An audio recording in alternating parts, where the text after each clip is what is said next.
দর্শক, আসসালামু আলাইকুম। ভারতের রাজধানী নয়াদিল্লিতে পালিয়ে যাওয়া সাবেক প্রধানমন্ত্রী শেখ হাসিনার ভার্চুয়াল সংবাদ সম্মেলন শুধু বাংলাদেশের রাজনীতিতেই নয়, দুদেশের কূটনৈতিক সম্পর্কেও নতুন বিতর্কের জন্ম দিয়েছে। সংবাদ সম্মেলনের পর বাংলাদেশ সরকার প্রশ্ন তোলে, ভারতের মাটিতে অবস্থানরত শেখ হাসিনা কিভাবে বাংলাদেশের অভ্যন্তরীণ রাজনীতি নিয়ে প্রকাশ্যে বক্তব্য দেওয়ার সুযোগ পেলেন।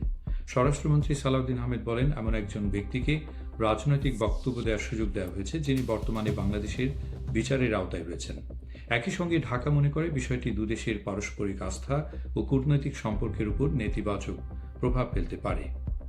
তবে এই অভিযোগের জবাবে এবার আনুষ্ঠানিক অবস্থান জানিয়েছে ভারত।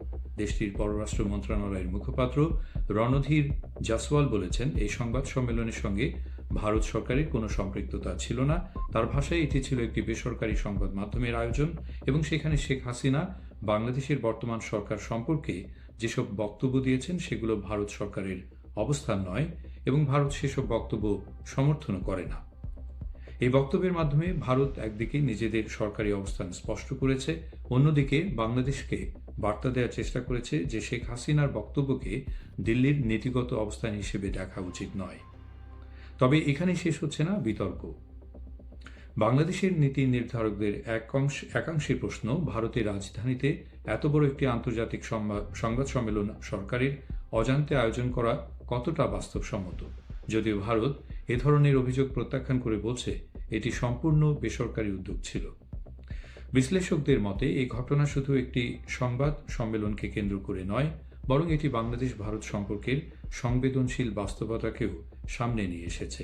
একদিকে ঢাকা চাইছে প্রতিবেশী দেশের ভূখণ্ড ব্যবহার করে বাংলাদেশের রাজনীতি নিয়ে কোনো কার্যক্রম না হোক, অন্যদিকে ভারত কূটনৈতিক ভারসাম্য বজায় রেখে সম্পর্ক স্বাভাবিক রাখার বার্তাই দিতে চাইছে। সব মিলিয়ে বিতর্কের কেন্দ্রবিন্দু এখন আর শুধু শেখ হাসিনার বক্তব্য নয়, মূল প্রশ্ন হল বাংলাদেশ ও ভারতের মধ্যে পারস্পরিক আস্থা, কূটনৈতিক সমন্বয় এবং রাজনৈতিক বোঝাপড়া ভবিষ্যতে কোন দিকে এগোবে। ভারতের ব্যাখ্যা উত্তেজনা কমাতে সাহায্য করবে নাকি নতুন বিতর্কের জন্ম দেবে, আর তার উত্তর সময় বলে দেবে। ধন্যবাদ।